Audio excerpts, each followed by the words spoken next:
É, eu tenho lido as entrevistas de vocês, o trabalho que tem feito nessa direção sobre suicídio, esse tema suicídio.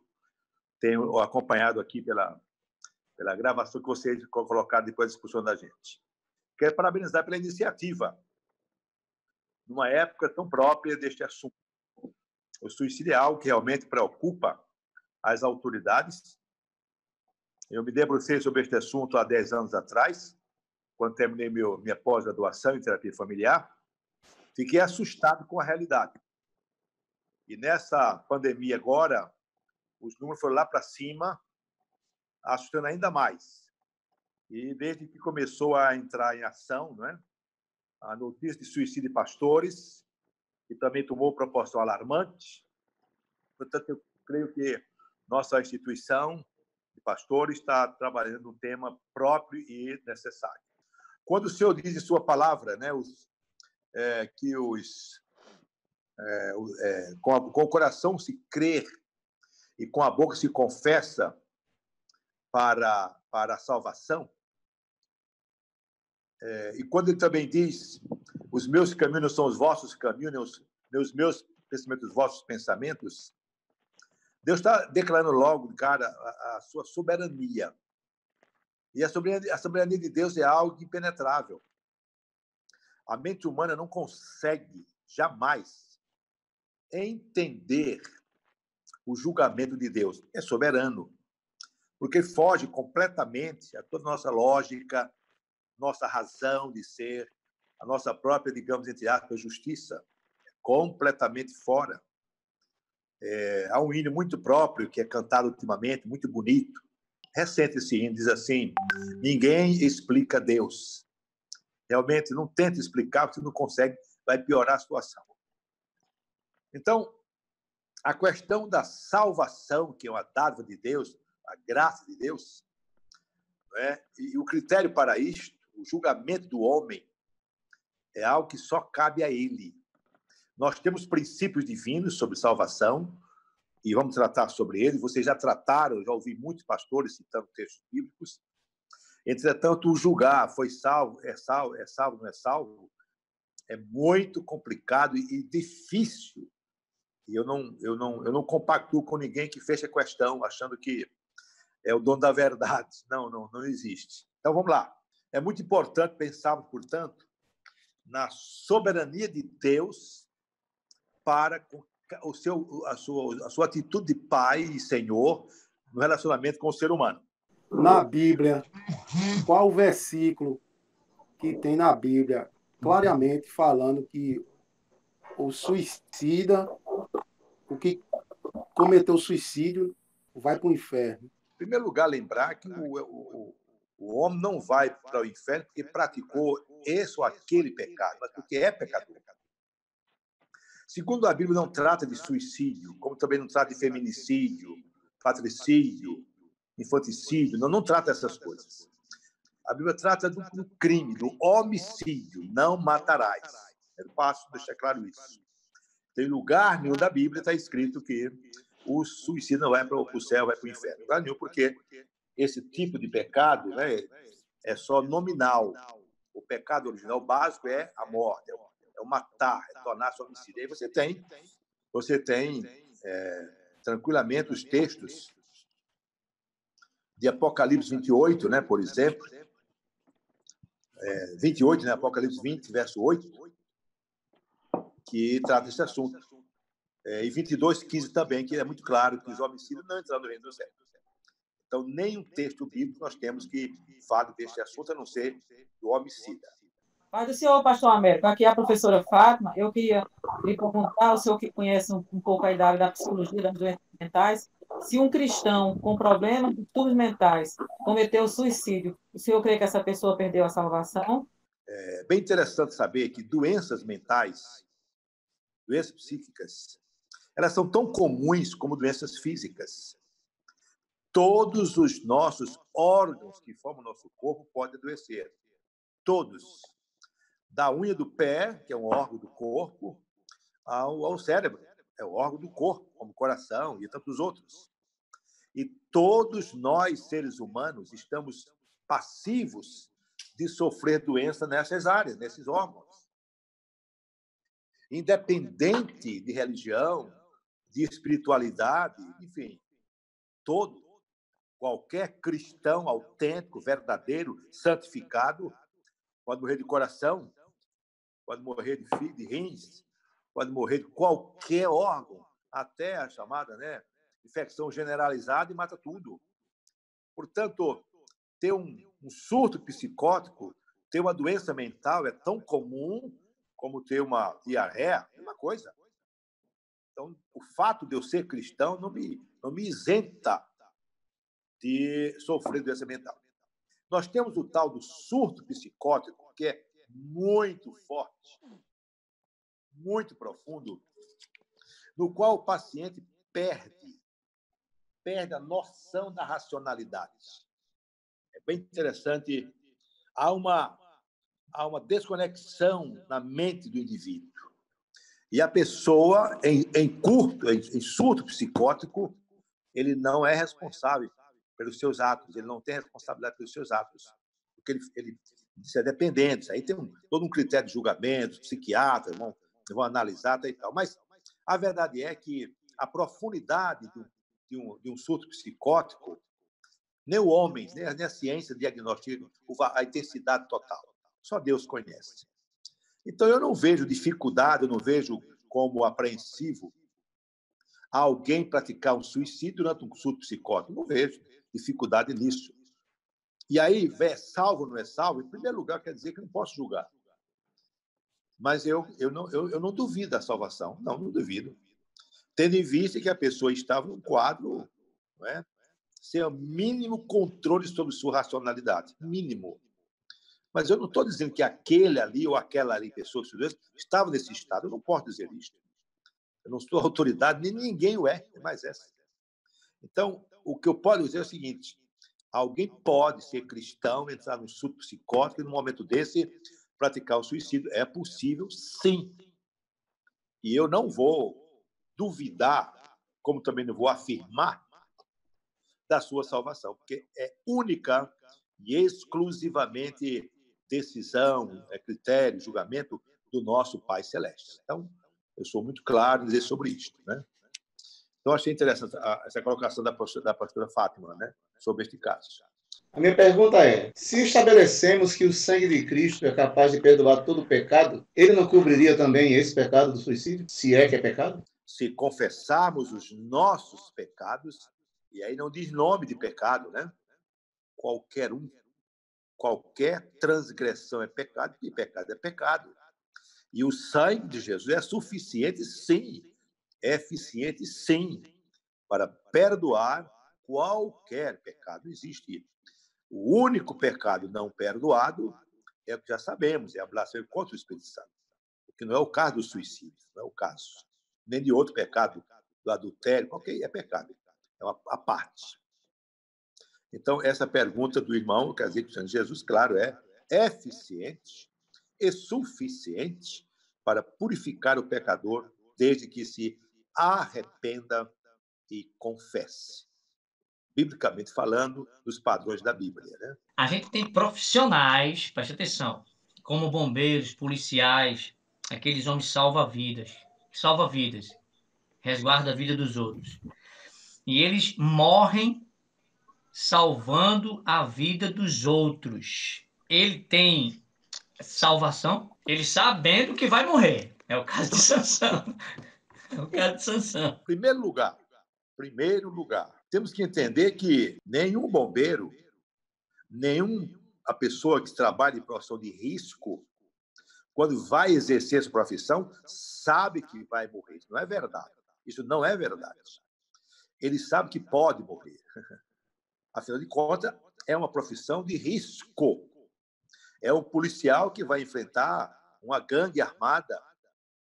Ele vai para prender, mas ele pode morrer, mas ele não sabe que vai morrer. Com certeza, se soubesse, não iria. Ninguém é doido de saber que vai. Eu sou um policial, eu sou um bombeiro, eu tenho esposa e filho, eu sei que vou morrer e vou. Não vai. Então, eu posso morrer porque a minha profissão é de risco. É o caso do bombeiro e de tantos outros. Temos agora, por exemplo, nossos enfermeiros, nossos heróis enfermeiros, que estavam lidando cara a cara com a Covid-19, né, com as pessoas portadoras, e muitos morreram. A pergunta é, pode ser salvo? Não tem nada a ver. Eles não sabiam que ia morrer, sabiam que podia contrair a doença. Muitos contraíram, foram curados, mas muitos contraíram e morreram. Médicos, enfermeiros. Então, a salvação dessa pessoa não tem nada a ver com a causa morte. Eles não praticaram nenhum suicídio, eles não foram, não, eles foram tão somente zelosos pela profissão. Até porque, queridos irmãos, Tiago diz algo bem interessante, aquele que sabe o bem que tem que fazer e não faz, está pecando. Se um bombeiro, no caso que o irmão citou, sabe que tem que enfrentar o fogo lá para salvar alguém e não faz, ele está pecando, sim. Ele está dizendo que pessoas morreram, vítimas inocentes, vítimas indefesas. Que é missão dele entrar no fogo e buscar a pessoa. Para isso ele tem instrução, tem treinamento, tem roupas próprias para protegê-lo, sabendo ele, nós todos, que ele pode sofrer uma inalação, sofrer queimado. Bem, então essa pergunta para mim não tem sentido, porque é grupo de risco, é profissão de risco. Não tem nada a ver com a salvação dele. Ele até citou o caso do Sansão, não é verdade? Porque Sansão sabia que ia morrer. Mas qual era a função, qual era a vocação de Sansão? Não era acabar com os filisteus, não era matar filisteu mesmo? Se ele foi salvo, também não foi, eu não vou dizer. E se ele não foi salvo, sim, não sei, com certeza não foi, porque ele sabia que ia morrer e derrubou para ele. Sansão tem vários pecados na vida, você conhece todos eles, desobediência a Deus. Então, o homem não é perdido porque ele faz isso, não é porque ele peca, ele desobedece a Deus. Nós sabemos que, hermeneuticamente, nós só podemos criar uma doutrina se tiver, no mínimo, 3 versículos para garantir aquilo que se defende, ou a doutrina que estejamos querendo defender. Eu gostaria que o pastor mostrasse 3 textos na Bíblia, 3 versículos, não sei, que mostrem que quem morre sem confessar seu pecado tem salvação. Eu não posso dar nenhum versículo, porque não existe versículo. A confissão faz parte do processo de salvação. Quando eu sou tocado pela palavra, quando o homem é convencido pelo Espírito Santo, ele deve se arrepender, é o passo seguinte, é o processo. E seguida, como prova do arrependimento, vem a confissão, porque eu estou reconhecendo.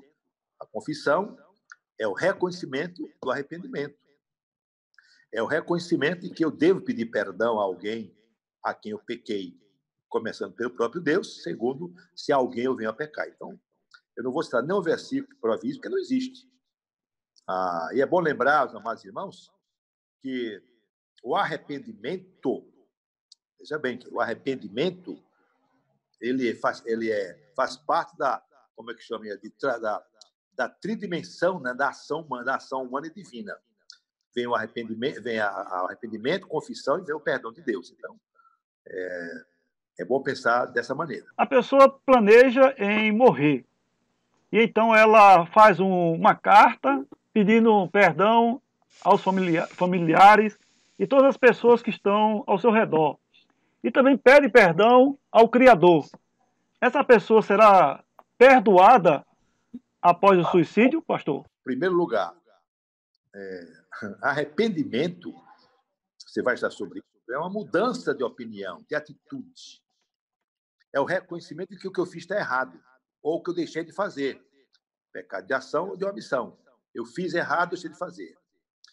Mas ele não antecipa. Então, se, por exemplo, alguém pede perdão porque vai suicidar e suicida, não houve arrependimento. Está justificando, está explicando o que vai fazer. Nem os parentes, nem a Deus, ele está pedindo perdão. Esse perdão não tem valor nenhum, porque perdão é sentimento, perdão é uma dor que você sente, uma vergonha, uma tristeza pelo mal causado ou pelo bem não causado. Então, se eu peço perdão porque eu vou morrer, vou me suicidar, e eu me suicido, então não houve arrependimento da minha parte. Não havendo arrependimento, logicamente, a confissão é nula. Eu disse confessar, né? Eu me lembro bem daquele provérbio, 28:13, né? Aquele que confessa e deixa. Mas se eu confesso e pratico, então não deixei. automaticamente está nula, né? Esse meu arrependimento foi falso. Foi fake news, se diz hoje a expressão, né? Não houve arrependimento. Se tivesse havido arrependimento, eu, logicamente, teria desistido. Eu já trabalhei com pessoas com ideia suicida, data marcada de suicídio, a forma de suicidar, tudo pronto. Já atendi pessoas desse nível, né? Veio só conversar comigo, falar das decisões, porque me tinha consideração, me tinha muito amor, tal, me considerava um pai espiritual, e aí veio pedir, veio só isso, mas estou com data marcada, local marcado, e a forma de, graças à misericórdia de Deus, houve a intervenção do Espírito Santo na consciência dela, essa pessoa, ela se arrependeu, chorou, pediu perdão ao esposo, que sabia dessa decisão dela, e não suicidou-se. Pelo contrário, no dia que seria para suicídio, ela fez uma carta muito amorosa, agradecendo a Deus pela nova vida que ele deu. Então, isso é arrependimento, mudança de direção. E não deixar de pedir perdão, mas depois cometer o mesmo erro. Então, eu creio que dessa maneira eu posso ter dado uma satisfação aos meus amados colegas. Diz assim, o capítulo 3, primeira carta de João, capítulo 3, versículo 11 ao 15. Diz assim: porque a mensagem que ouvistes desde o princípio é esta, que nos amemos uns aos outros, não segundo Caim, que era do maligno e assassinou a seu irmão. E porque o assassinou? Porque as suas obras eram más, e as de seu irmão justas. 13. Irmãos, não vos maravilheis se o mundo vos odiar. 14. Nós sabemos que já passamos da morte para a vida, porque amamos os irmãos. Aquele que não ama permanece na morte. E o 15. Todo aquele que odeia a seu irmão é assassino. Ora, vós sabeis que todo assassino não tem a vida eterna permanente em si. Esse versículo 15 aí, ele trata que se uma pessoa odeia o seu irmão, não tem, ou melhor, se odeia o seu irmão, é tido como um assassino. E diz que não tem a vida eterna em si. O que o senhor pode falar desse versículo? De acolhimento, a falta daquele gesto de compaixão que Deus demonstrou por nós. E quando eu rejeito, quando eu odeio, quando eu discrimino, quando eu isolo, então essa atitude de isolamento, de distanciamento, de rejeição, discriminação, sei lá, qualquer coisa, é uma morte. Eu estou matando alguém, estou matando alguém em mim. Então, a graça entende isto como o matar. E, para Deus, esse texto é um crime. Então, já é um assassino. Eu acho muito profundo como a importância de hoje observarmos o cumprimento da lei na graça. Enquanto muitos agora dizer que a lei passou, não, a lei não passou. Jesus não veio revogar, ele veio cumprir, nos ensinar a cumpri-la pela graça. Desta maneira, hoje eu posso, né? Eu tenho o Espírito Santo dentro de mim, eu posso cumprir a vontade de Deus através dos mandamentos lá de uma forma diferente, na graça. E aqui está esse texto. É o que eu entendo desse texto. Por isso que se eu odeio meu irmão, se eu renego, se eu abandono, é um crime. Eu estou praticando um crime. Assim como se eu olho com intenção impura, com desejos carnais, eu já cometi um adultério.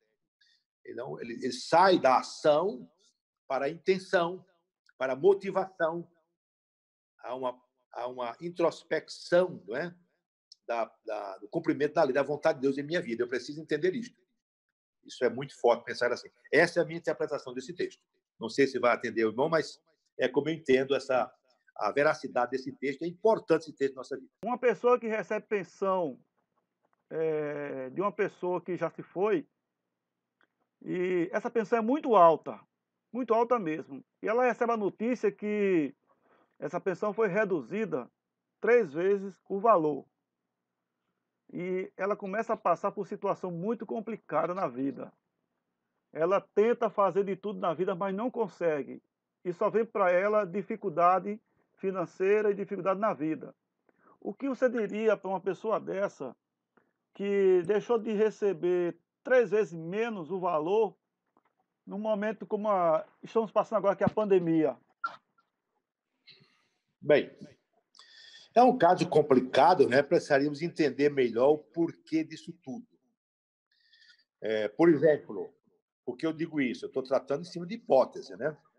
Essa pessoa sabia que com a morte da pessoa que deixou a herança, né, da pensão, ela perderia esse direito, ela perderia esses direitos integrais? Normalmente, o pensionista ele tem conhecimento de lei, ele se torna pensionista da pessoa falecida, porém, tem as regras lá na instituição que paga a pensão. Normalmente, então, é possível que, quando a pessoa tornou-se pensionista, já saberia, não é, que isso não foi feito por vontade do diretor, isso é lei, não é, que há tanto tempo, sei lá, de que maneira, a pensão seria reduzida por isso, para tanto por isso, por isso, por isso. Então, todas essas mudanças de valores em pensão, eu trabalhei isso no Exército, e todas as pensões do Exército sabem os seus direitos e seus deveres. Então, o primeiro passo. Se a pessoa sabia que isso podia ser reduzido em função da documentação, da legislação que amparou, e não se preparou para essa chegada, a falha foi da pessoa, né? Foi achando que nunca ia acontecer. Porque, repito, todas as mudanças de valores em pensão alimentícia e pensão deixada é regulamentada em lei. Não é do dia para a noite, nem por vontade de A ou de B. Então, a pessoa que recebia a pensão devia saber disso. Ou, enfim. Agora, aconteceu. Fazer o quê? Se foi injusta, vou voltar para a justiça para reaver o direito anterior. Se está dentro da lei, não tem o que reclamar, tem que conviver. Agora, se adequar. Talvez que, por exemplo, estou falando de hipótese porque eu não conheço o caso. Conheço famílias, aí sim eu conheço minhas famílias, que de uma pensão vive várias pessoas. Não é só uma, mas quem recebe sou eu, por exemplo, mas meu irmão, o caçula, né, lá, não sei quem, um bocado de gente vive da pensão.